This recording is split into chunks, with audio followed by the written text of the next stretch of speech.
सच्चिदानन्दरूपाय विश्वोत्पत्त्यादिहेतवे सच्चिदानन्दरूपाय विश्वोत्पत्त्यादिहेतवे तापत्रय विनाशाय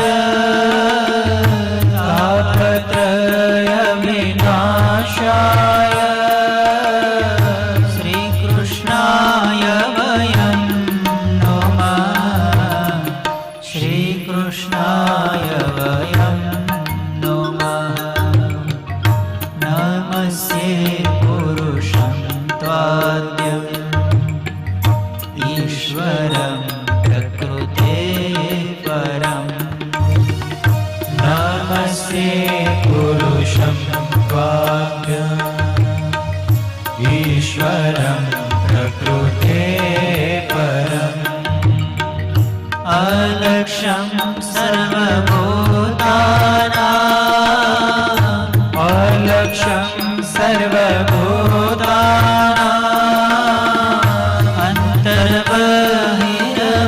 अन्तर्बहिरवस्थितम् अन्तर्बहिरवस्थितम् नमस्ये पुरुषं त्वाद्यम् ईश्वरं प्रकृते परम् ईश्वरं प्रकृते परम्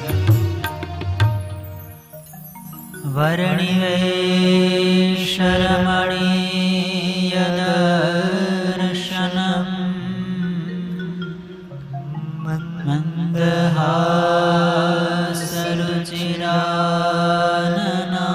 मन्दहासरुचिराननाम्बुजम् पूजितं सुरनरोत्तमेर्मुदा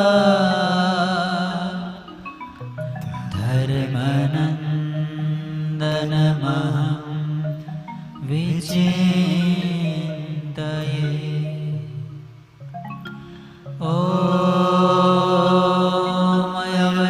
अवतारिणे श्री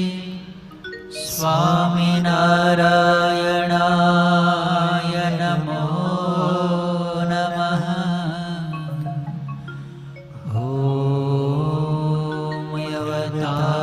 अवतारिणे श्री हरिकृष्णाय घनश्यामाय श्री सहजानंद स्वामिने नमो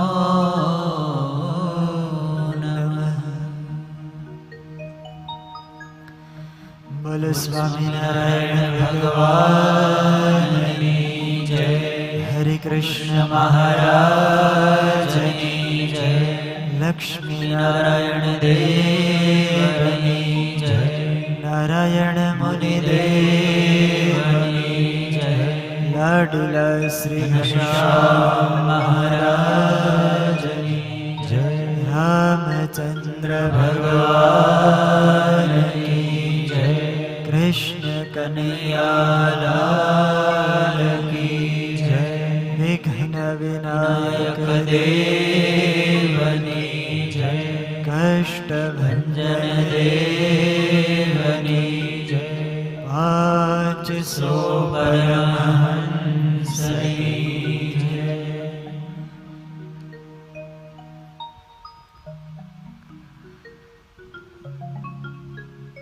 દિવ્ય મંદિરમાં બિરાજમાન સર્વકર્તા જગત નિયંતા સર્વના આધાર પ્રાણ પ્યારા વાલા વાલા લાડીલા શ્રી ઘનશ્યામ મહારાજ તેમજ બાલોડા શ્રી હરિકૃષ્ણ મહારાજ રાજાધિરાજ મહારાજ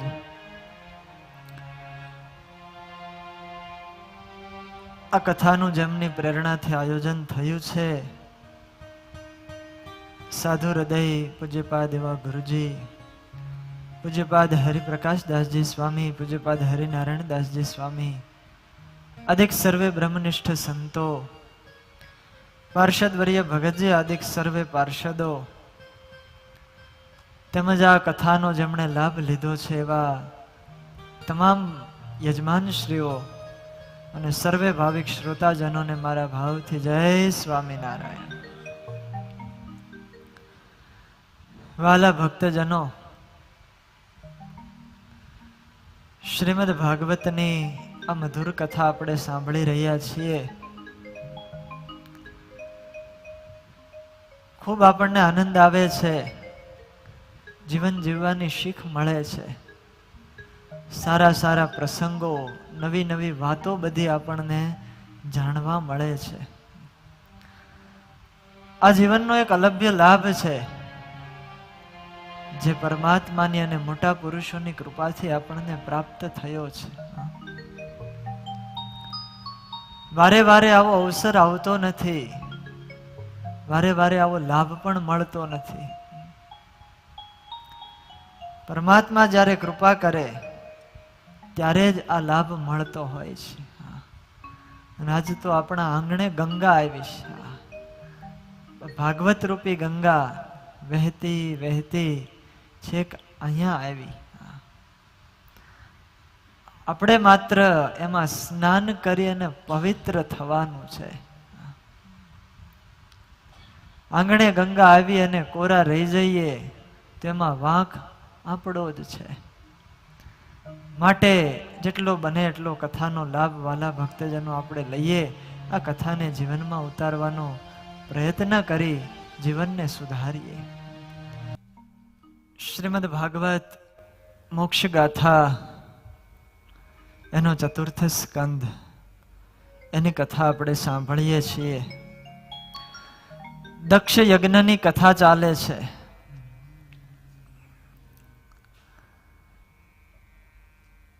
શિવજી અને દક્ષ વચ્ચે પરસ્પર વેર થયું છે.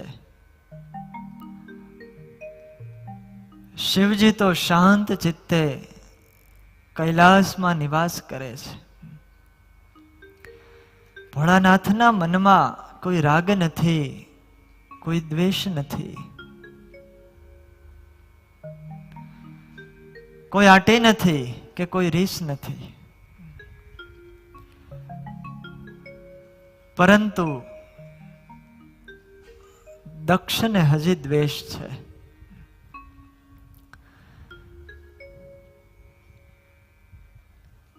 જ્યાં વેર બંધાય છે ત્યાં વાંધો પડે છે, અને સ્નેહ બંધાય છે ત્યાં સાંધો થાય છે. વેર છે વ્યક્તિ વ્યક્તિનો સંબંધ તોડાવે છે, અને સ્નેહ કરીએ, એકબીજાને પ્રેમ કરીએ, એનાથી બંનેના સંબંધો જોડાય છે.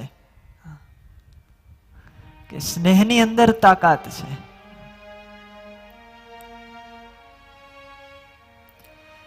એટલે જે વ્યક્તિ વેર રાખે, બદલો લેવાની ભાવના રાખે, અપેક્ષા રાખે, એ પરમાત્માને ક્યારેય ગમતો હોતો નથી, અને એનું સારું પણ થતું હોતું નથી.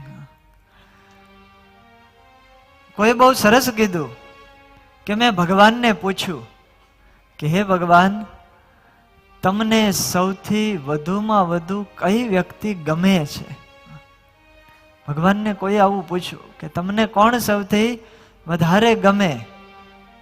અને ત્યારે ભગવાને એવો જવાબ આપ્યો કે જેનામાં વેર વાળવાની કે બદલો લેવાની તાકાત હોય છતાં પણ જે બીજાને માફ કરી દે, એ વ્યક્તિ મને સૌથી વધારે ગમે છે. આ ભગવાનનો જવાબ હતો. ક્ષમા ભાવના રાખે, બધાને માફ કરે. દક્ષજી માફ નથી કરી શક્યા, વાંક પોતાનો હતો, છતાંય પણ હજુ વેર અંદર પડ્યું છે. દ્વેષના અગ્નિમાં બળે છે, અને વિચારો હજી એવા એવા રાખે છે કે કઈ રીતે વેર વાળું ને કઈ રીતે બદલો લઉં. સદા વિદ્વેષતો રેવમ કાલો વૈ ધ્રિયમાણયો જામાતુ શ્વસુરસ્યાપી સુમહાનતિ ચક્રમે. સદાય વિદ્વેષ કરે છે દક્ષ. અને આવી રીતે દ્વેષ બુદ્ધિ કરતા કરતા ઘણો સમય પસાર થઈ ગયો. સસરા અને જમાઈ વચ્ચે વિરોધ છે. સમય ઘણો પસાર થયો અને આ બાજુ પૃથ્વી ઉપર કોઈ યજ્ઞ કરતું નથી. યજ્ઞો બધાય બંધ થઈ ગયા.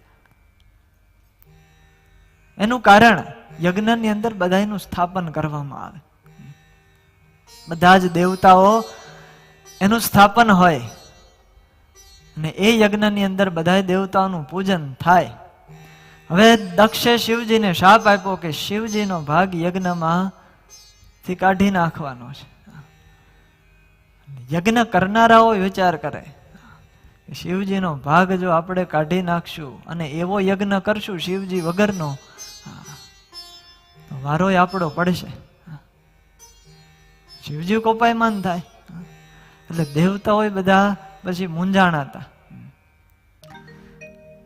કારણ કે યજ્ઞ ન થાય એટલે દેવતાઓને કઈ મળે પણ નહીં. આ બેયના ઝઘડામાં, સસરા અને જમાઈના ઝઘડામાં દેવતાઓ કે અમને મળતું બધું બંધ થઈ ગયું. યજ્ઞ આપણે કરીએ એની અંદર દેવતાઓનો ભાગ હોય છે. એનાથી બધા દેવતાઓને મળતું હોય છે. યજ્ઞ કુંડની અંદર અગ્નિ હોય. એ અગ્નિની અંદર આપણે જે આહુતિઓ નાખીએ એ અગ્નિ દેવતાઓનું મુખ કહેવાય અને એ અગ્નિ દ્વારા બધા દેવતાઓને થોડું થોડું ભાગે પડતું બધું મળતું હોય છે. એ જ એનો ખોરાક. એનાથી અમને પોષણ મળે.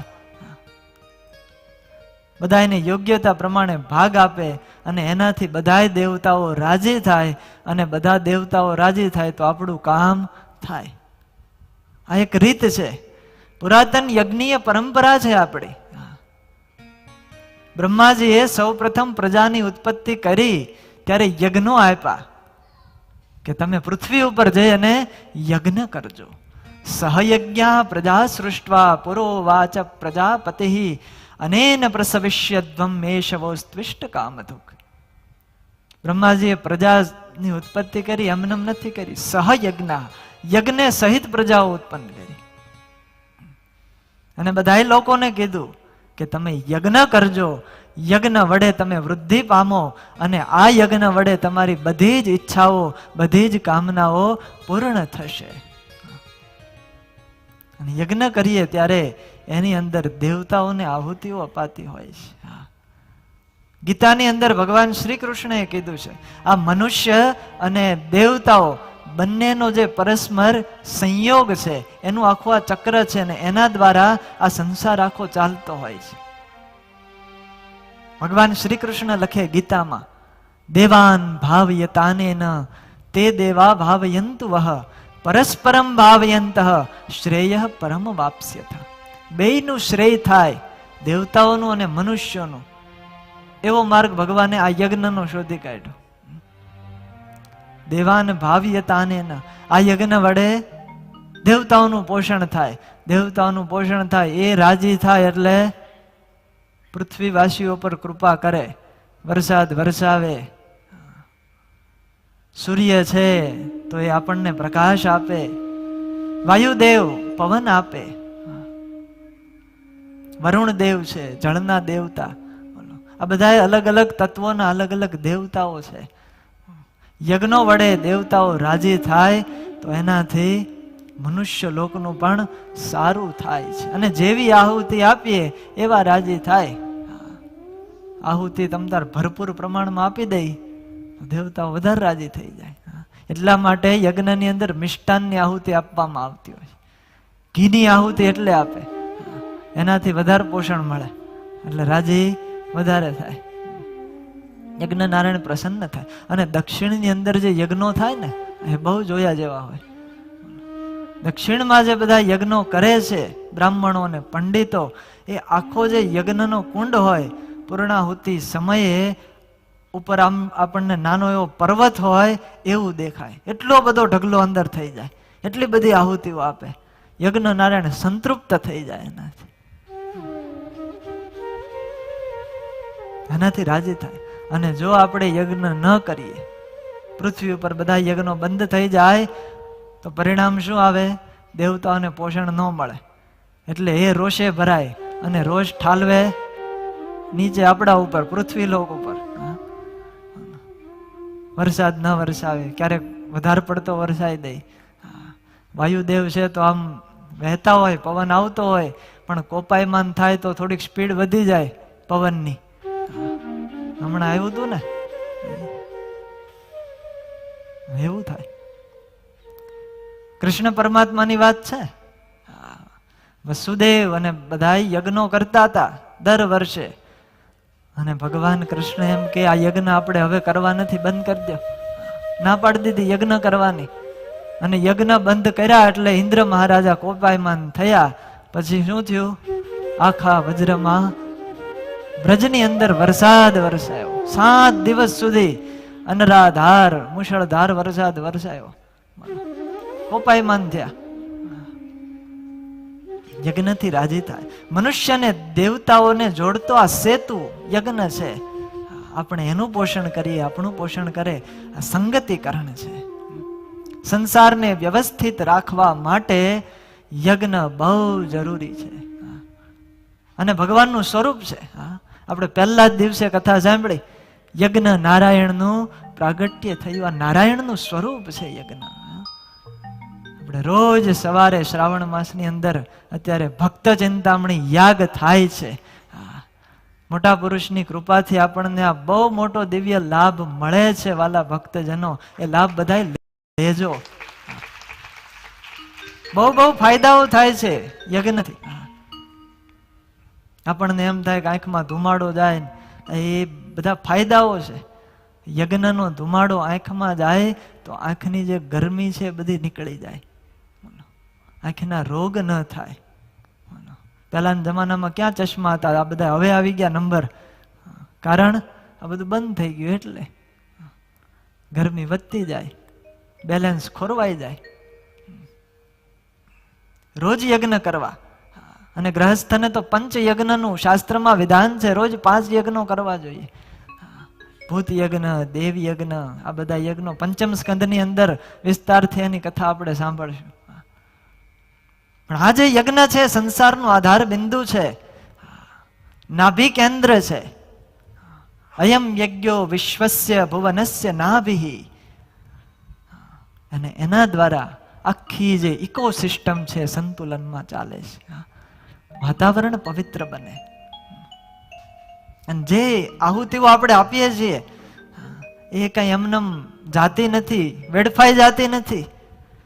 જે કાંઈ પણ આપણે યજ્ઞ નારાયણની કે યજ્ઞ કુંડમાં આહુતિ આપીએ એ બધું જ સૂક્ષ્મ રૂપની અંદર પરિવર્તન પામતું હોય છે. અને એ પછી હવામાં ભળે, વાયુ વળે, અને એના દ્વારા આખું વાતાવરણ પવિત્ર થાય અને તાકાત વધે છે. સૂક્ષ્મમાં તાકાત રહી છે. જેમ જેમ સૂક્ષ્મ થતું જાય એમ એમ શક્તિ વધતી જાય. આજની એટોમિક શક્તિ, એની વાત તમે બધા જાણતા હશો. પરમાણુની અંદર કેટલી શક્તિ રહી છે. પરમાણુ કારણવાદ આપણા ઋષિ મુનિઓએ શોધ્યો છે. આજ કહેતા મને આનંદ થશે, આપણને ગર્વ થાય, ગૌરવ લેવા જેવી વાત છે કે આજે આજનું સાયન્સ સંશોધન કરી રહ્યું છે એ તો હમણાં આવ્યું. બોલો. અને આજથી વાલા ભક્તજનો, હજારો વર્ષ પહેલા કણાદ મહર્ષિ થઈ ગયા. એ ઋષિએ આપણને પરમાણુ કારણવાદનો સિદ્ધાંત આપ્યો છે. પરમાણુની અંદર શક્તિ છે અને એનો ઉપયોગ કરી અને આ બધું બનાવવામાં આવે છે. અને અત્યારે તમે બાળકોને પૂછો પરમાણુ કારણવાદ એ થિયરી કોણે શોધી, એટલે તરત વૈજ્ઞાનિકનું નામ આપશે. ડેલ્ટને શોધી. અત્યારે એને માનવામાં આવે છે એણે તો 1803 ની અંદર શોધી, પણ હજારો વર્ષો પહેલા આપણા ઋષિ મુનિઓ કહીને ગયા છે, લખીને ગયા છે. આ ભારતનું ગૌરવ છે. સૂર્યની અંદર જે પ્રક્રિયાઓ થાય છે, હિલિયમ વાયુ હાવ સૂક્ષ્મ હોય અને એના દ્વારા બ્રહ્માંડની અંદર પ્રકાશ ફેલાય છે. એનું મૂળ કારણ એક પરમાણુ છે અને એના જ આધારે એટમ બોમ્બ બનાવવામાં આવ્યા છે. પરમાણુ બોમ્બ બનાવવામાં આવ્યા છે. અને એની શક્તિ કેટલી! હિરોશીમા અને નાગાસાકી ઉપર જે અણુ બોમ્બનો પ્રહાર થયેલો, હાલ સુધી એની અસર વર્તાય છે. પરમાણુ શક્તિ છે. અને અત્યારે આ દુનિયાને આખાને પીડી રહ્યો છે એવો કોરોના, શું કાંઈ મોટો રાક્ષસ છે? કેવડો છે? એનું કદ કેટલું છે? દેખાય નહીં. પરમાણુ છે, અણુ, સાવ સૂક્ષ્મમાં સૂક્ષ્મ છે, પણ એની શક્તિ કેટલી છે? સૂક્ષ્મમાં તાકાત છે. યજ્ઞની અંદર જે આહુતિ આપીએ એનું સૂક્ષ્મમાં પરિવર્તન થાય અને એનાથી વાતાવરણ આખું દિવ્ય અને શુદ્ધ બને છે. આ બધું વૈજ્ઞાનિકોએ સાબિત કર્યું છે. એ ધુમાડો લેવાથી રોગનો પણ નાશ થઈ જાય. રશિયન વૈજ્ઞાનિક શિરોવિચ નામનો, એણે એવી શોધ કરી કે અગ્નિ હોય ને એની અંદર ઘી નાખો, ઘીની આહુતિ આપો અને એનો જે ધુમાડો નીકળે એનાથી વાતાવરણની અંદર જે એટોમિક રેડિયેશન હોય છે એ રેડિયેશન પણ ઓછું થઈ જાય છે, એની અસર ઓછી થઈ જાય. બોલો, જે આપણા યજ્ઞની અંદર કરવામાં આવે છે, ઘીની આહુતિ આપણે આપીએ, એનું વૈજ્ઞાનિક કારણ પણ છે. અને અમેરિકન એક માનસશાસ્ત્રી, એણે એવું લખ્યું, બેરી રાથરર નામનો, કે હિન્દુઓની પરંપરાની અંદર જે યજ્ઞ છે એ યજ્ઞ વૈજ્ઞાનિક છે અને એના કારણે માણસનું માનસિક સંતુલન એ જળવાઈ રહે છે. બોલો, આટલા ફાયદાઓ વાલા ભક્તજનો થાય છે. હવા પણ વિશુદ્ધ બને. અને જર્મનીના વૈજ્ઞાનિકોએ તો આ યજ્ઞ જે કરી અને એની જે ભસ્મ વધે એ ભસ્મમાંથી તો કેટલી ઔષધિઓ બનાવી છે અને એનાથી કેટલાયને નિરોગી કરે છે. હાલ પણ જર્મનીની અંદર આ યજ્ઞના હવનની ભસ્મથી બનેલી ઔષધિઓ એ ખૂબ વિપુલ પ્રમાણમાં ત્યાં વપરાય છે. અને એ યજ્ઞ પરંપરા આપણી પાસે છે. જેટલો બને એટલો યજ્ઞનો લાભ લઈએ અને આ પવિત્રતાનો આપણે લાભ લઈએ, એનાથી બહુ બધા ફાયદા થાય છે. અને જેવા ભાવથી આપણે યજ્ઞ કરીએ એવું ફળ મળે. અલગ અલગ પ્રકારના શાસ્ત્રોમાં યજ્ઞો પણ બધા બતાવેલા છે. પુત્ર કામેષ્ટિ યજ્ઞ છે, સોમયાજ છે, દેવયાજ છે, અશ્વમેધ યાગ છે. આખા સૃષ્ટિનો રાજા બનવું એને અશ્વમેધ યજ્ઞ કરવો, અને 100 અશ્વમેધ યજ્ઞ કરે તો ઇન્દ્ર મહારાજા બને. હવે બધા વિધાનો છે, પણ આપણે કેવળ નિષ્કામ ભાવથી ભગવાનને રાજી કરવા માટે, પ્રસન્નતા માટે કરીએ તો એને પરમાત્માની પણ પ્રાપ્તિ આ જ યજ્ઞ વડે મળી શકે છે. આવી મહત્તા છે. માટે યજ્ઞો થતા. ઘણા સમય પસાર થયો, કોઈ યજ્ઞ કરતું નથી. પૃથ્વીમાં યજ્ઞ બંધ થઈ ગયા. બધાને બીક છે, યજ્ઞ કરશું, શિવજીનું સ્થાપન કરશું તો દક્ષ મહારાજા કુરાજી થશે, અને નહીં કર્યું તો કૈલાસપતિ કુરાજી થાય. કરવું શું? એટલે યજ્ઞો બંધ થયા. ઘણો સમય પસાર થયો અને આ બાજુ દક્ષ પ્રજાપતિ એણે વિચાર કર્યો કે હું કઈક યજ્ઞ કરું. યજ્ઞનું આયોજન કર્યું અને એવો વિચાર કર્યો કે બધાને આમંત્રણ આપું પણ શિવજીને આમંત્રણ ન આપું, કારણ કે દ્વેષ છે આવો, એનું અપમાન કરું. હવે યજ્ઞ કઈ વેર વાળવાનું સાધન નથી. આ યજ્ઞ તો આપણા દુર્ગુણ એને એમાં હોમી અને બાળી નાખવાનું સાધન છે, ભગવાનને પ્રસન્ન કરવાનું સાધન છે. આ સત્કાર્યનો દુરુપયોગ થયો કહેવાય. દેખાદેખી કે ઝઘડવાનું સાધન નથી. અને દુનિયા કદાચ દેખાડો જોતી હશે પણ પરમાત્મા ક્યારેય દેખાડો જોતા નથી. એ તો આપણી નિયત કેવી છે એ જોવે છે, આપણા હૃદયનો ભાવ કેવો છે એ જોવે છે ભગવાન. માટે સેવા કરીએ કાંઈ પણ ત્યારે કોઈને પાછા પાડવા કે દેખાડવા સારું કાંઈ કરવું નહીં. એનાથી ભગવાન રાજી ન થાય. માત્ર ને માત્ર ભગવાન અને સંતોને રાજી કરવા માટે કાર્ય કરવું. અને આ દક્ષ પ્રજાપતિએ યજ્ઞનો આરંભ કરાવ્યો, બધાને આમંત્રણ આપ્યું.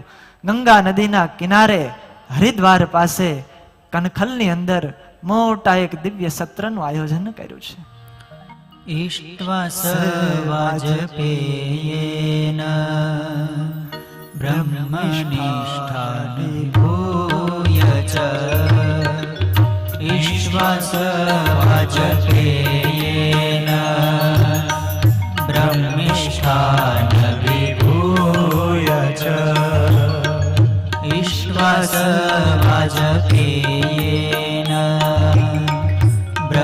ब्रह्मनिष्ठानविभूय च इष्ट्वा सवजतेन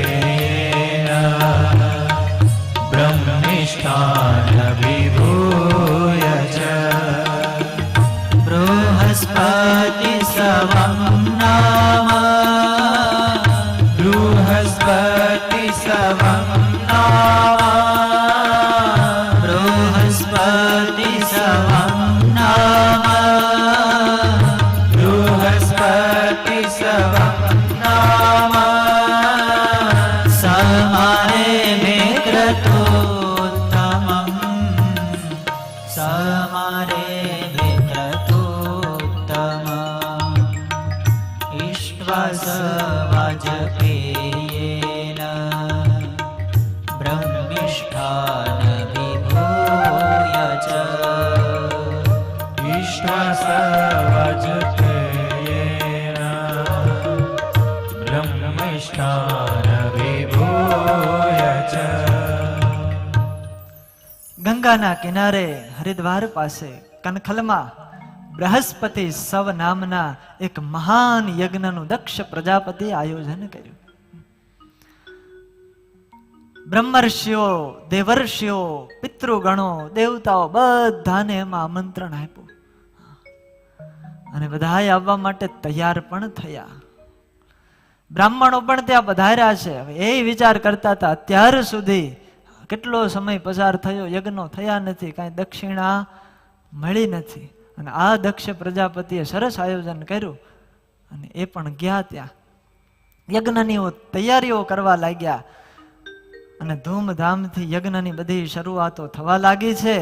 યજ્ઞનો સમય નજીક આવ્યો. દેવતાઓ પણ પોતપોતાના વિમાન લઈ અને આ દક્ષના યજ્ઞમાં જવા માટે નીકળી ગયા છે.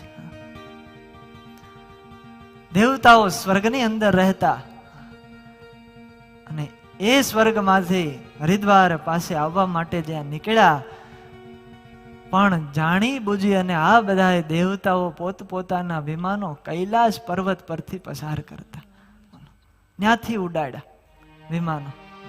રહેતા હોય આમ, રસ્તો બીજો હોય પણ થોડુંક ભલે લાંબુ થાય, પણ કૈલાસ પર્વત ઉપરથી આપણે જવું અને પાછા એમનેમ શાંતિથી જતા રહે તોય કઈ વાંધો નહીં. પર્વત ઉપર આવીને હોન માર્યા, ઓમ આડોડાય નમઃ, આવી આડોડાય કરી. જાણે કે દક્ષને ઘેર જવાનો બીજો કોઈ રસ્તો જ નહીં મળ્યો હોય. કારણ કે બધાને ખબર છે આ સસરા અને જમાઈને બનતું નથી.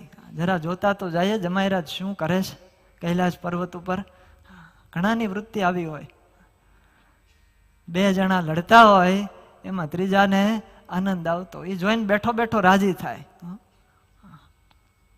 આ દેવતાઓ બધાય નાના હતા. હવે દક્ષ પ્રજાપતિ અને શિવજી એ બંને પોતાથી મોટા હતા, એટલે આમ કઈ કહી શકે નહીં, કઈ બોલી શકે પણ નહીં, પણ આવી રીતે આડોડાઈ કરી. જાણી બુજીને કૈલાસ પર્વત ઉપરથી નીકળ્યા અને સતીજી ત્યાં જતા હતા અને સતી આકાશની અંદર જોયું આ હોન અત્યારે કોણ મારે. સતી વિલોકે વ્યોમ વિમાન જાત ચલે સુંદર વિધિના.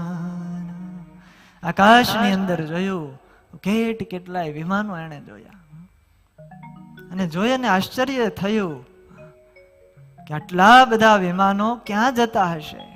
શિવજી તો ધ્યાનમાં મસ્ત છે, આંખો બંધ કરીને બેઠા છે. સતીને થયું કે આ બધા ક્યાં જતા હશે, એટલે વિમાનને નીચે બોલાવ્યા. વિમાનની અંદર દેવાંગનાઓ હતી, એને પૂછ્યું. સતી કે એ બહેનો, તમે આ વિમાનમાં બેસીને જાઓ છો ક્યાં? આટલા બધા શણગારો સજી અને કઈ જગ્યાએ જાઓ છો? ત્યારે દેવાંગનાઓ કે સતી તને ખબર નથી? તારા પિતા દક્ષ પ્રજાપતિ મોટો જબર યજ્ઞ કરે છે અને આખી દુનિયા ત્યાં જાય છે અને તું અહીંયા સાસરે બેઠી રહીશ. આવું કીધું. મૈત્રેય મહર્ષિ કહે, હે વિદુરજી, આટલું સાંભળતાની સાથે સતીના હોશ ઉડી ગયા. મારા પિતાની ઘરે યજ્ઞ અને મને ખબર નહીં? તમને બધાને કોણે કીધું? અરે અમને તો ક્યારનું આમંત્રણ આવી ગયું છે. સતીને વિચાર આવ્યો, હું મારા પિતાની સૌથી નાની દીકરી, લાડકવાઈ દીકરી, અને મને આમંત્રણ કેમ ન આપ્યું? બધાને આમંત્રણ હતું, પણ શિવજીને કે સતીને પોતાની દીકરીને જમાઈને આમંત્રણ નહોતું, પત્રિકા નહોતી મોકલીને. દક્ષ પ્રજાપતિ યજ્ઞની આયોજન કર્યું ત્યારે કંકોત્રીઓ લખી લખી અને ચારેય દિશાઓની અંદર મોકલી હતી, પણ એક શિવજીના ઘરે નહોતી મોકલી. ચારે કંકોતરી ચારે દેશ મોકલી, ચારે કંકોતરી ચારે દેશ મોકલી, ચારે કંકોતરી ચારે દેશ મોકલી, ચારે કંકોતરી ચારે દેશ મોકલી. એક ન મોકલી સતીના ઘેર રે, સતીજીના પિતાજીના ઘેરે જગન છે. એક ન મોકલી સતીના ઘેર રે, સતીના પિતાજીના ઘેરે જગન છે.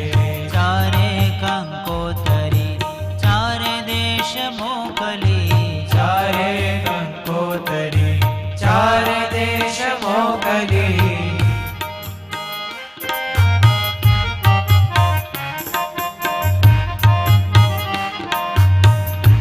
બધાને આમંત્રણ આપ્યું, પત્રિકાઓ લખાણી. પૃથ્વી લોકમાં તો બધાને ઘરે પહોંચી ગઈ, દેવતાઓને પણ પહોંચી ગઈ, પણ એક કૈલાસ પર્વત ઉપર રહેતા પોતાના જમાઈ અને પોતાની દીકરી એને પત્રિકા નથી મળી. અને સતી પણ આ બાજુ જાણતા નથી કે મારા પિતા અને પતિ બંને વચ્ચે અણબનાવ થયો છે.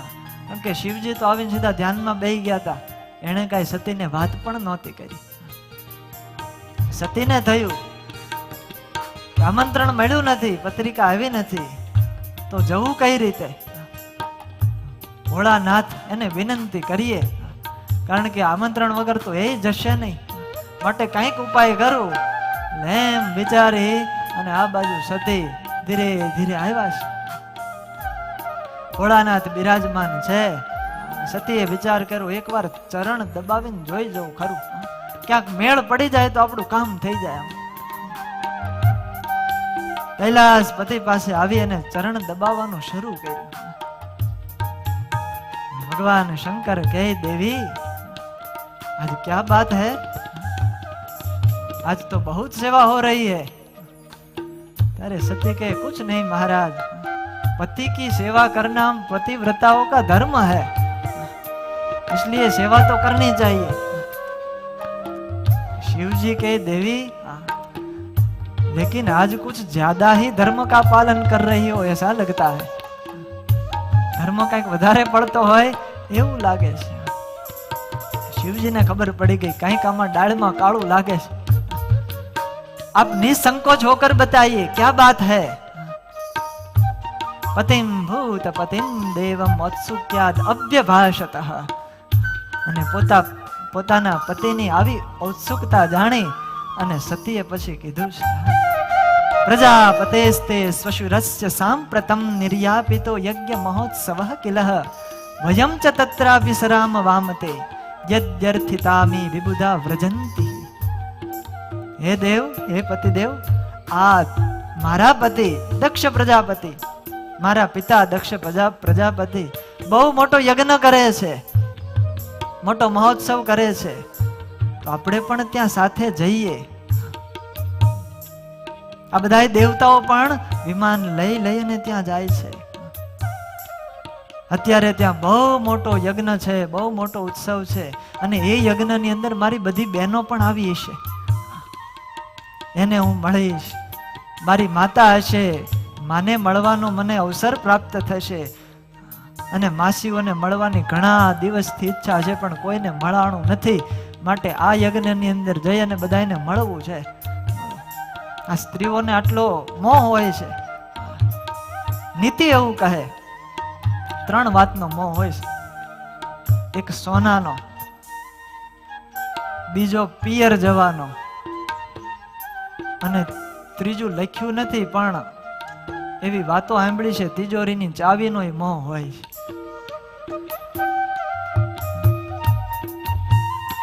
ધનમાં મોહ હોય, પ્રોપર્ટીમાં, અને પિયર જવાનો બહુ મોહ હોય. એટલે જતા હોય ત્યારે ના ન પાડવી. શિવજીએ ના નથી પાડી છેલ્લે. હા, શરૂઆતમાં બધું કીધું, પછી છેલ્લે કીધું તમારે જાવું હોય તો જાવ, અને તમે રાજી થાવ કે નહીં? હા પાડે છે.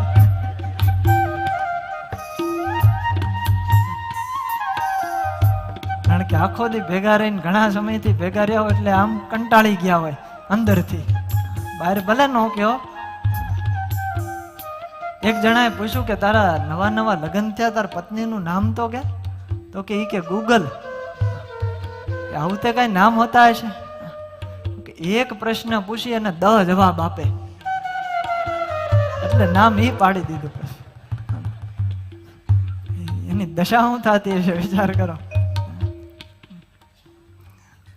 લાવા થાય.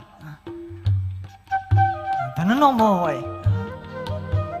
એક અમારે વાનવાળા ભાઈ આવે છે, હરિભગત છે, એ એવું કહેતા, આ નોટબંધી કરી ને ત્યારે એ કે સ્વામી મારી પાસે એટલા રૂપિયા નહોતા, એટલા મારા પત્ની પાસેથી 15,000 રૂપિયા નીકળ્યા, કે એટલા તો મારી પાસે નહોતો હું રાખતો. નોટબંધી કરી એટલે પછી જાવું ક્યાં, આપવા પડ્યા. નીતિ આવું કહે. આવો મોહ હોય છે ધનની અંદર, પિયર જવાનો મોહ હોય છે. સતી હઠ પકડી છે કે હું મારા પિયર જઈશ માયરામાં, અને ત્યાં મારી માતાઓને, બહેનોને અને માસીઓને મળીશ. મારી જન્મભૂમિ જોવાની મને ઉત્સુકતા છે, માટે રજા આપો અને તમે હારે હાલો, આપણે જઈએ. મારે પિયરીએ જવાના ઘણા કોડ છે. સતી કહે છે સાંભળો મહાદેવજી. સતી કહે છે સાંભળો મહાદેવજી. સતી કહે છે સાંભળો મહાદેવજી. સતી કહે છે સાંભળો મહાદેવજી. પિયરીએ જવાના ઘણા કોડ રે, સતીના પિતાજીના ઘેરે જગન છે. પિયરીએ જવાના ઘણા કોડ રે, સતીના પિતાજીના ઘેરે જગન છે. સતીના પિતાજીના ઘેરે જગન છે. સતીના પિતાજીના ઘેરે જગન છે. આટલી વાત સતીએ પોતાની રજૂ કરી કે મારે પિયરીએ જવાના ઘણા કોડ છે, અને ત્યાં યજ્ઞનો મહોત્સવ છે, માટે ચાલો. અને આ સાંભળી અને ભગવાન ભોળાનાથ કહીશ, બહુ સરસ વાત બતાવે. આમંત્રણ વગર ક્યાંય જવાય નહીં. શિવજી કહે, શંકર કહે છે સાંભળો ભવાની. શંકર કહે છે સાંભળો ભવાની. શંકર કહે છે સાંભળો ભવાની. શંકર કહે છે સાંભળો ભવાની. વગર તેડા પિયરીએ ન જાય રે, સતીના પિતાજીના ઘેરે જગન છે. વગર તેડા પિયરીએ ન જાય રે, સતીના પિતાજીના ઘેરે જગન છે. ઓ સતીના પિતાજીના ઘેરે જગન છે. સતીના પિતાજીના ઘેરે જગન છે. ચારે કંકોતરી ચારે દેશ મોકલી. ચારે કંકોતરી ચારે દેશ મોકલી. એકન મોકલી સતીના ઘેર રે, સતીના પિતાજીના ઘેરે જગન છે. એકના મોકલી સતીના ઘેરે, સતીના પિતાજીના ઘેરે જગન છે. ઓ ચારે કંકોતરી ચારે દેશ મોકલી. ચારે કંકોતરી ચારે દેશ મોકલી. એકન મોકલી સતીના ઘેર રે, સતીજીના પિતાજીના ઘેરે જગન છે. એકન મોકલી સતીના ઘેર રે, સતીજીના પિતાજીના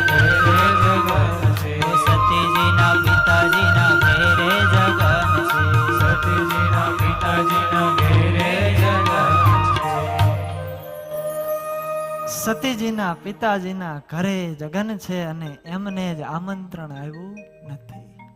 શિવજીએ ના પાડી કે દેવી આપણે ત્યાં ન જવાય. અરે પણ કેમ ના પાડો? તો કે આપણને આમંત્રણ આવ્યું છે. સતી કહે પણ આમંત્રણ તો નથી આવ્યું, મોકલાયું જરૂર હશે, મારા બાપા છે, એ કોઈ દી મને ભૂલે નહીં, અને હું તો એની સૌથી લાડકવાઈ દીકરી છું, મોકલાયું જરૂર હશે.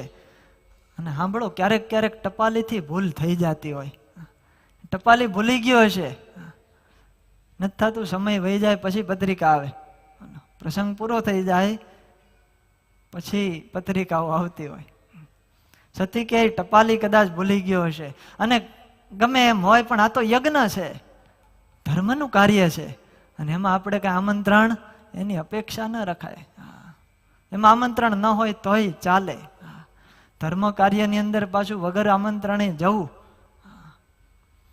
આમંત્રણની જરૂર ક્યાં પડે? જ્યાં વ્યવહાર હોય ત્યાં જરૂર પડે. બાકી કથાનું આયોજન હોય કે આવો યજ્ઞ હોય ત્યારે આમંત્રણની રાહ જોવાય નહીં. કે મને કંકોત્રી નથી મોકલી, ઉત્સવ છે પણ આપણને પત્રિકા નથી આવી એટલે આપણે કથા સાંભળવા નથી જવું, ત્યાં આમંત્રણની રાહ ન જોવી. કારણ કે એ તો આપણા જીવના કલ્યાણ માટે જ હોય છે. કદાચ આમાં એવું બને ક્યારેક કોક રહી જાય પણ ખરા, પણ એમાં માઠું પણ લગાડવું નહીં. આ તો ભગવત સંબંધી કાર્ય છે, આપણા કલ્યાણનું કાર્ય છે, એમ માની અને એમાં ઉત્સાહપૂર્વક ભાગ લેવો ધર્મ કાર્યની અંદર. બાકી તમે થિયેટરની અંદર જાઓ, હોટલની અંદર આ બધા લોકો જાય છે, કોઈ પત્રિકા મોકલે હોટલ વાળા કે થિયેટર વાળા કે આવજો આજે? કોઈ પત્રિકા કે આમંત્રણ મોકલતું નથી, છતાંય ત્યાં પહોંચી જાય છે. અને કથામાં આવું હોય કે કઈક ઉત્સવ સમયા હોય તો ત્યાં રાહ જોવે પત્રિકાની. ધર્મ કાર્યમાં આવી અપેક્ષા ન રાખવી. સતી કહે છે આ તો ધર્મનું કાર્ય છે, એમાં આમંત્રણ ન હોય તો પણ ચાલે. અને આમંત્રણ તો દેવ પારકાને આપવાનું હોય. આપણે ક્યાં પારકા છીએ? આ તો મારા પિતાના ઘરે યજ્ઞ છે, મારા પિતાના ઘરે જવામાં મને કોઈ આમંત્રણની જરૂર ન પડે, એ તો એમનેમ જવાય. કથમ સુતાયાહ પિતૃગેહ કૌતુકમ નિશમ્ય દેહ સુરવર્ય નિંગતે અનાહુતા અપ્યભિયંતિ સૌહૃદમ ભર્તુર ગુરોર દેહ કૃતશ્ચ કેતનમ. સતી કહે છે પોતાની દીકરીને પિતાના ઘરે જવું હોય તો એમાં આમંત્રણની જરૂર નથી હોતી. પતિ, ગુરુ અને માતા પિતા, ભર્તુર ગુરુર દેહ કૃતશ્ચ કેતનમ. અમના ઘરે જ્યારે જવું હોય ત્યારે વણ નોતરે પણ ત્યાં જઈ શકાય છે, આવું સ્મૃતિઓ કહે છે. પોતાના પિતાને ત્યાં થતા ઉત્સવમાં સંમિલિત થવા પુત્રીનું મન કેમ ન આકર્ષે? મારા મનમાં તો બહુ હરખ છે. અને જુઓ, આ બધા દેવતાઓ જે છે, દેવાંગનાઓ, એને દક્ષની હારે કોઈ સંબંધ નથી, કોઈ લેવા દેવા નથી, છતાં પણ કેવા બની ઠની અને સજ્જ થઈ અને જાય છે. અને આપણે અહીંયા એકલા બેઠા રહેશું? અને ત્યારે શિવજીએ કીધું ત્વયોદિતં શોભનમેવ શોભને, ત્વયોદિતં શોભનમેવ શોભને, ત્વયોદિતં શોભનમેવ શોભને, ત્વયોદિતં શોભનમેવ શોભને, અનાહુતાપ્યભિયન્તિ બંધુષુ, અનાહુતાપ્યભિયન્તિ બંધુષુ, અનાહુતા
शोभनमेव शोभने वयोदितं शोभनमेव शोभने સતી આ વાત કરી કે સંબંધીને ત્યાં વણ નોતરે તો જઈ શકાય. શિવજીએ કીધું ત્વયોદિતમ શોભનમેવ શોભને. દેવી તમારું કહેવું સાચું છે અને સારું પણ છે અને શાસ્ત્રો પણ એવું કહે છે, પણ તે યદ્યનુત્પાદિત દોષ દૃષ્ટિઓ, પોતાના સંબંધી હોય, માતા પિતા પતિ કે ગુરુ હોય, પણ છતાંય ત્યાં ન જવું, ક્યારે ન જવું એ શિવજી આપણને બતાવે છે. તેમની દ્રષ્ટિ જ્યારે દેહાભિમાનને યોગ્ય કરીને દ્વેષથી યુક્ત થઈ ગઈ હોય ત્યારે આપણે એને ત્યાં જવું જોઈએ નહીં, વગર આમંત્રણે. અનુત્પાદિત દોષ દ્રષ્ટિઓ, એની નજરની અંદર દોષ હોય, આપણા પ્રત્યે કાંઈક દ્વેષ ભાવના કે ઘૃણા હોય તો વગર નોતરે ત્યાં જવું નહીં. એનાથી બહુ ભૂંડું થાય છે. બહુ સરસ શિવજી કહે છે, કારણ કે આ દેહાભિમાનના યોગે કરી અને માણસ છે એની વૃત્તિ આખી ફરી જતી હોય છે. કદાચ દક્ષ પ્રજાપતિ છે, બધાયના અધિપતિ છે, પણ એની અંદર દ્વેષ છે, માન છે, અને એના જ કારણે એમાં જે રહેલા સદગુણો છે એ દુર્ગુણો થઈ જાય છે. આ માન એવું છે, સદગુણને દુર્ગુણ કરી નાખે. માટે કહે છે ત્યાં ન જવું. અને કેટલાનું માન હોય અને એ સારા વ્યક્તિની અંદર હોય તો સારા સદગુણો પણ એને દુર્ગુણ કરી નાખે. બહુ સરસ 6 વાના અહીંયા બતાવે છે. અદ્ભુત એક શ્લોક છે, આપણે સાંભળીએ અને પછી એ વિશે થોડી આપણે ચર્ચા કરવી છે. विद्यातपो वित्तवपूर्यकुले અહો બકીયમ શ્લોક. विद्यातपो वित्तवपूर्यकुले सतां गुणे षड्भिरसत्तमेतरे स्मृतो हतायां भृतमान दुर्दृश स्तब्धान पश्यन्ति धाम भूयसा स्तब्धान पश्यन्ति धाम भूयसा. બહુ અદ્ભુત વાત આપણને શિવજી બતાવે છે, જીવનમાં ઉતારવા જેવી બાબત છે. 6 સદગુણો છે, પણ એ ક્યારે દુર્ગુણો થઈ જાય અને એ કેટલું નુકસાન કરે એની વાત છે. વિદ્યા તપો વિત્ત વપુર વયઃ કુલૈહિ સતામ ગુણૈહિ ષડભી રસમત્તૈરિહિ. આ 6 ગુણો બતાવ્યા. એક વિદ્યા, બીજું તપ, ત્રીજું ધન, ચોથું સારું શરીર, પાંચમી યુવાની અને છઠ્ઠું સારું કુળ. આ 6 વસ્તુ સારી છે. સત્પુરુષની અંદર આવા સદગુણો હોય છે, સત્પુરુષના ગુણ છે. પરંતુ આ જ 6 સદગુણો જ્યારે નીચ મનુષ્યની અંદર આવે છે ત્યારે એના એ જ સદગુણો અવગુણ બની જાય છે અને બધાને દુઃખરૂપ થાય છે. સ્તબ્ધાન પશ્યંતિ ધામ ભૂયસામ. કારણ એનાથી સ્મૃતિ હરાઈ જાય છે અને અભિમાન વધી જાય છે. બોલો, એક સારો જ સદગુણ છે, પણ એનું અભિમાન જ્યારે આવી જાય ત્યારે એ જ સદગુણ દુર્ગુણ સાબિત થઈ જાય છે. પહેલું છે વિદ્યા. વિદ્યાનું વાલા ભક્તજનો જ્યારે જ્યારે અભિમાન આવે, વિદ્યા બહુ સારી વસ્તુ છે. લોકો ભણે ગણે પંડિત થાય વિદ્વાન થાય, પણ એનું જ જ્યારે અભિમાન આવે છે, પોતે ભણેલી વિદ્યાનું પોતાને અભિમાન આવે ત્યારે એ જ વિદ્યા પોતાના માટે નકામી થઈ જાય, દોષરૂપ સાબિત થઈ જાય. અને આવું ઘણું બનતું હોય છે. કંઈક આપણામાં સારી આવડત, કંઈક કળા ભગવાનને આપી હોય અને એનું આપણને અભિમાન અને અહંકાર આવી જતો હોય છે. મને આ આવડે છે, હું આ કરી બતાવું છું, આવો અહંકાર. એ માણસની સ્મૃતિ હરી લે છે. સ્મૃતો હતાયામ, બુદ્ધિ નષ્ટ થઈ જાય એનાથી. બોલો. અને અભિમાન ને વખાણ તો બધાને ગમે. બોલો. એક જંગલની અંદર એક કાગડો રહેતો હતો. હવે એ કાગડો ક્યાંક ગામમાંથી કોકના ઘરે પૂરી નાખી હશે, એ પૂરી લઈ અને પકડીને ત્યાં આવ્યો. ચાંચની અંદર પૂરી છે, વૃક્ષની ડાળ ઉપર બેઠો અને નીચેથી શિયાળભાઈ નીકળ્યા. શિયાળને વિચાર થયો, કાગડાના મોઢામાં પૂરી છે, આપણે ખાવી છે. એ પૂરીનો સ્વાદ આપણે ચાખવો છે, કેવી હશે એ પૂરી. પણ કાગડો કાંઈ એમને આપે નહીં, માટે કાંઈક યુક્તિ કરું. અને ચતુર શિયાળ, અને એણે કાગડાના વખાણ કરવાના શરૂ કર્યા. કાગડાને કહે કે કાગડા ભાઈ, તમારો કંઠ તો કેવો મધુરો છે, કોયલ કરતા પણ તમે કેવું મીઠું મીઠું બોલો છો. આવા વખાણ કર્યા અને સારી 2-3 વાતો કરી.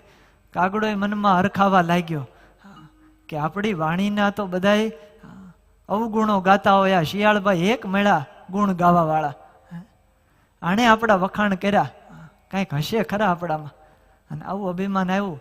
શિયાળભાઈ કે આટલી બધી તમારી સરસ મીઠી વાણી છે, તો માલકોસ રાગની અંદર એક ગીત સંભળાવો. અને જ્યાં કાગડો ચાંચ ખોલવા જાય ત્યાં પૂરી પડી ગઈ ને શિયાળ પોતાનું કામ કરીને હાલતું થઈ ગયું. અભિમાન આવી ગયું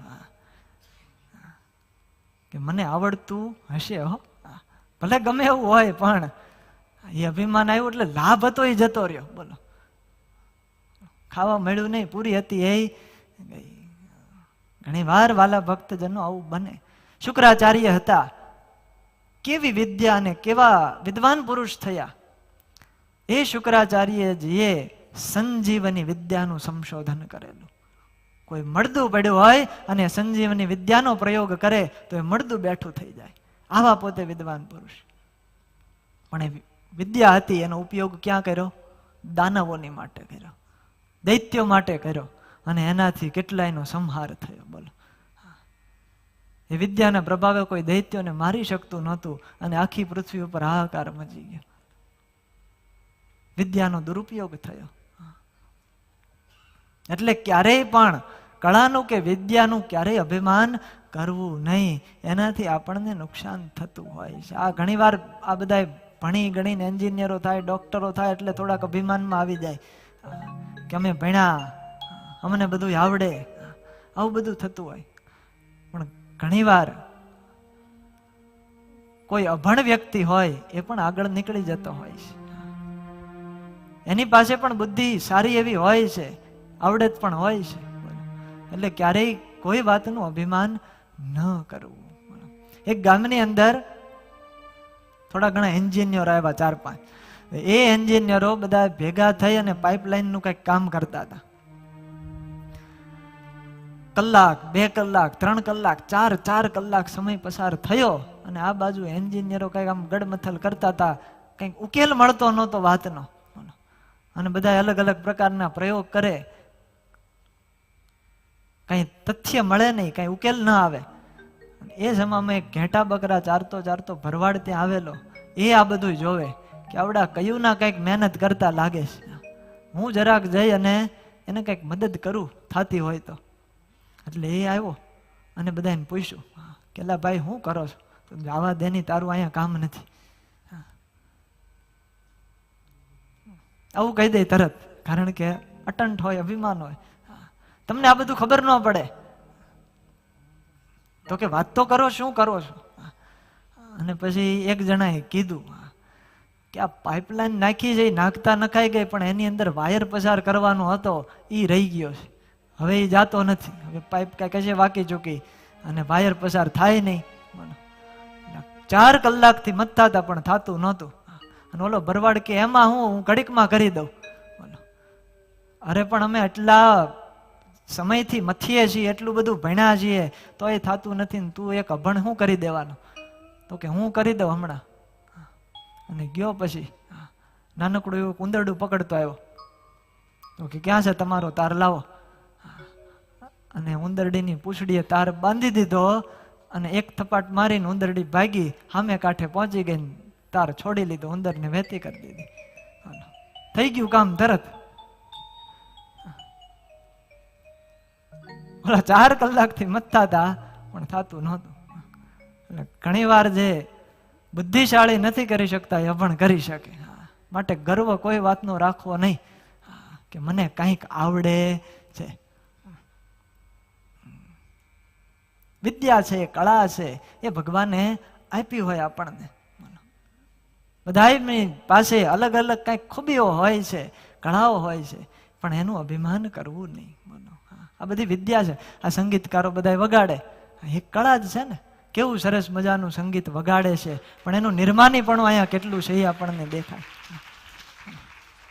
મહિનાની કથા હોય તો મહિના સુધી હાજરી આપે. કોઈને કહેવું ન પડે કથાનું આયોજન છે, તમે વગાડવા આવજો. એ બધા પહોંચી જ જાય એના ટાઈમે. આ એક ગુણ છે. ઘણા આવ્યા પછી પણ આ નિર્માનીપણે રહેવું. નહીતર આ વિદ્યા ને આ બધું વગાડતા આવડે પછી માન બહુ આવી જાય. ઘણી વાર એવું બને. અમારે એકવાર બન્યું હતું, કથા હતી, વાજિંત્ર વાળા આવ્યા, પણ કંઈક એને અણબનાવ થયો છે ને કંઈક થયું હશે ખબર નહીં. એ ઉત્સવ પડતો મૂકીને વયા ગયા. શરૂ ઉત્સવે તાત્કાલિક બીજાને બોલાવવો પડ્યો. લાવું થાય એ જતા રહે. પણ આ બધા ભક્તો નિર્માનીપણે એક સંતોને ભગવાનને રાજી કરવા માટે કેવું સરસ વગાડે છે. અમારે નૈતિક ભગત હોય બધી વાતમાં તૈયાર. એટલી બધી વિદ્યા ભગવાને એને આપી છે, કળા આપી છે. એક ગાવાનું હોય તો ગાઈ દે, તબલા આપો તો તબલામાં માસ્ટર, ઓર્ગન આપો તો ને વાંસળીના તો ક્લાસ ચલાવે છે. તમારે કોઈ શીખવું હોય તો કહેજો.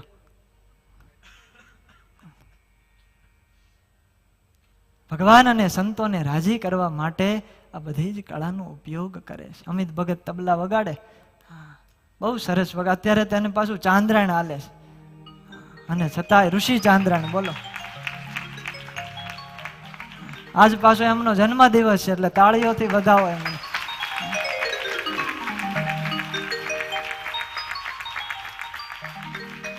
બહુ સારી કળા ભગવાને એને આપી છે.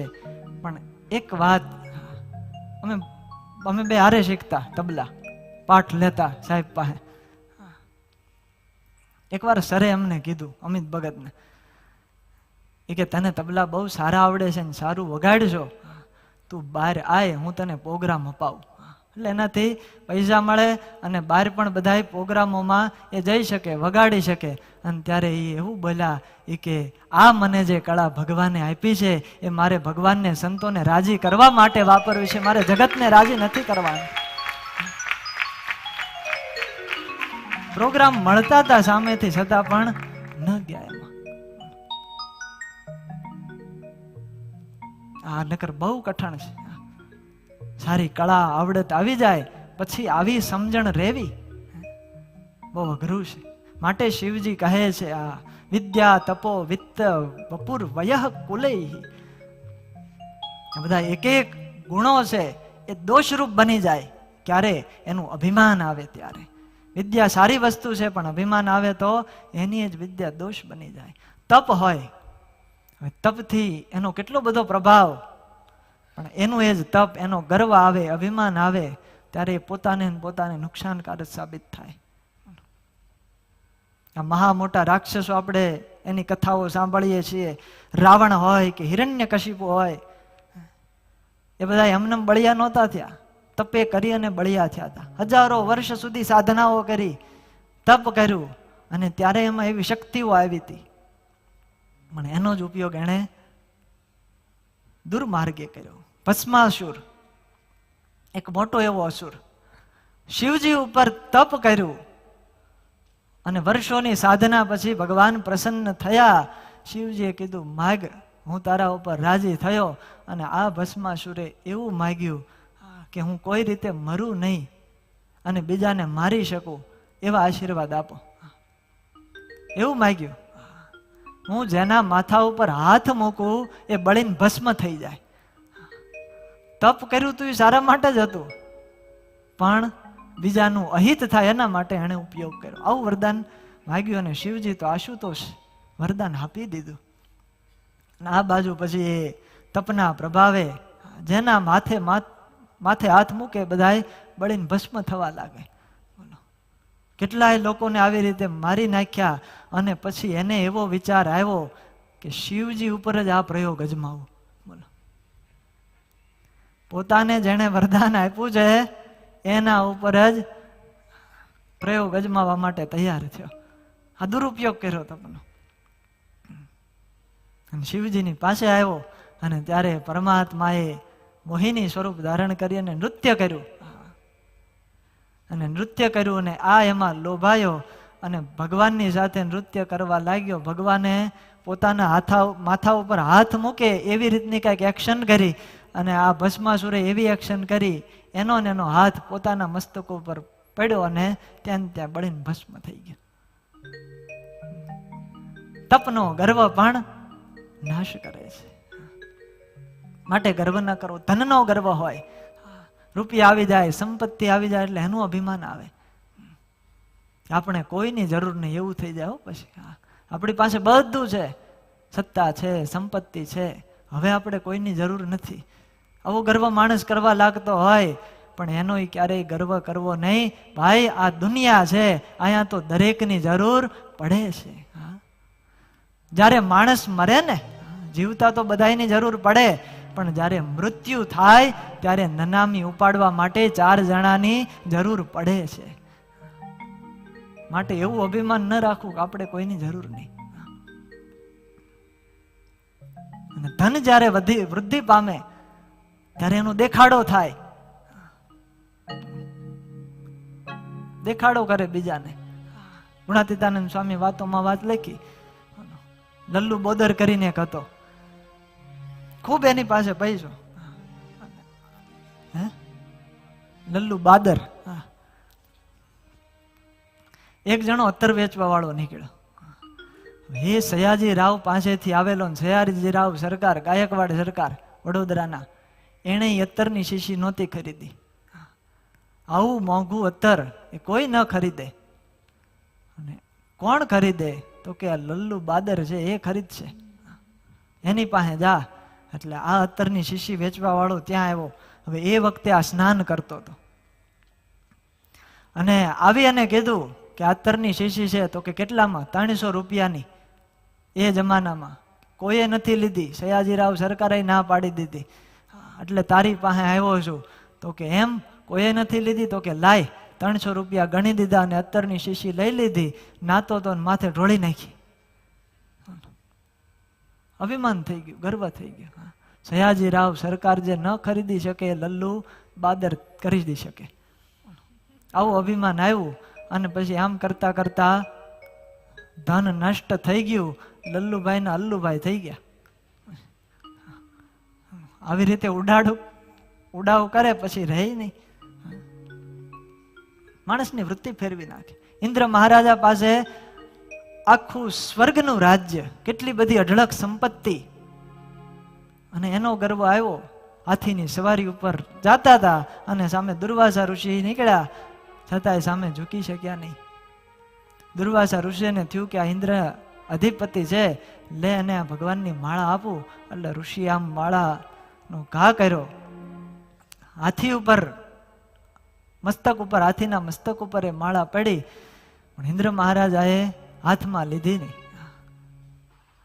હાથી નીચે નાખી અને પગ નીચે કચડી અને એ માળા હતી પગ નીચે, હાથીના પગ નીચે કચડાઈ ગઈ. આ રીતે અપમાન થયું. અને પછી દુર્વાસા ઋષિએ શાપ આપ્યો, તને ધનનો અને સંપત્તિનો ગર્વ છે ને, જા તારું બધું સમુદ્રમાં ડૂબી જાય. અને એનાથી બધું સમુદ્રમાં જતું રહ્યું. પછી તો કેટલા વર્ષો સુધી સમુદ્ર મંથન કર્યું ત્યારે માંડ નીકળ્યું બધું. એટલે આવું થાય. માટે ધન હોય, સંપત્તિ હોય, એનો ગર્વ ક્યારેય ન કરવો. એનાથી માણસને બહુ મોટું નુકસાન ભોગવવું પડે છે.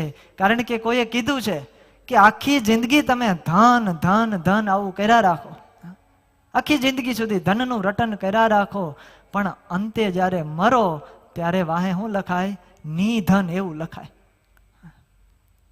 અંતે તો નિધન જ લખાવાનું છે. માટે પરમાત્માએ આપણને કંઈક આપ્યું હોય, સંપત્તિ આપી હોય, એનો ગર્વ ન કરવો. એક સરસ વાત, બનેલો પ્રસંગ, થોડા જ દિવસ પહેલાની વાત, અને એ સુરતની વાત છે. એક કુટુંબ રહે વરાછાની અંદર. એ પિતા, એના 2 દીકરા, એક નાનો દીકરો ને મોટો દીકરો. ગરીબ પરિસ્થિતિ હતી સાવ, પણ એમાં મોટા દીકરાને ધીરે ધીરે ભગવાનની કૃપાથી સારું થયું અને અઢળક સંપત્તિ પ્રાપ્ત થઈ.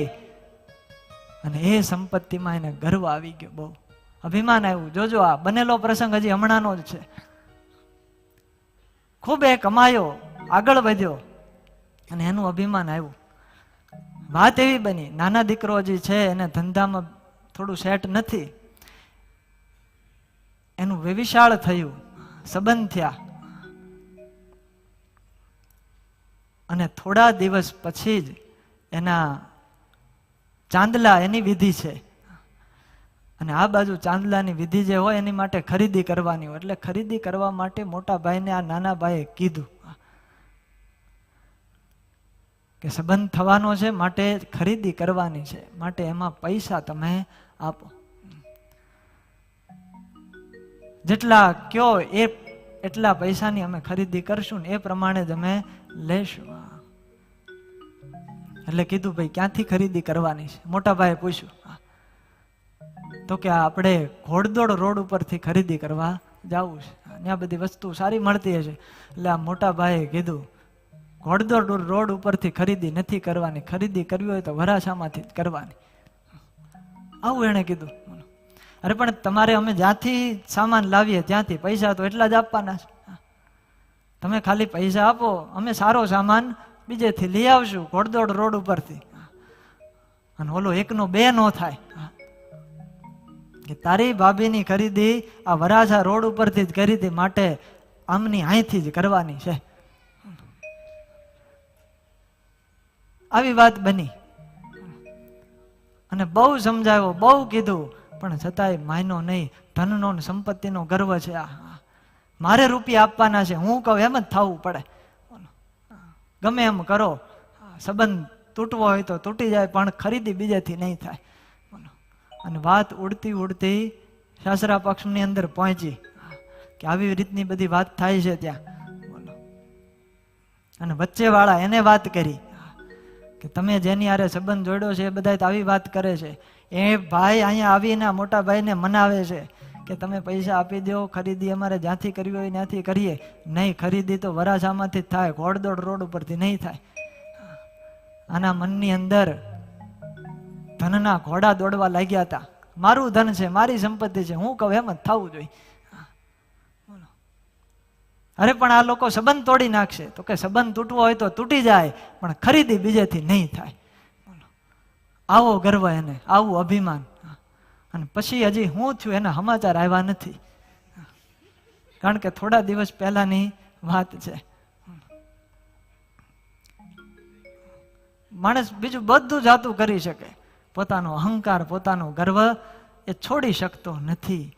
માટે શિવજી કહે છે ક્યારેય આનો ગર્વ કરવો નહીં. વિદ્યા તપઃ વિત્ત વપુર વય, આનું કારણ સ્મૃતૌ હતાયા, માણસની બુદ્ધિ નાશ કરી નાખે. એવું આ ધન છે, એવું આ અભિમાન રૂપ દોષ છે. સારા સદગુણોને પણ દુર્ગુણ રૂપ બનાવી દે છે. વાલા ભક્તજનો, એવા 6 સદગુણો છે. એમાંથી આપણે હજી 3 સાંભળ્યા, વિદ્યા, તપ અને ધન. સારું શરીર હોય, યૌવન હોય અને કુળ હોય, એનો પણ ગર્વ કરે, અને એનાથી માણસને પણ બહુ મોટું નુકસાન થતું હોય છે.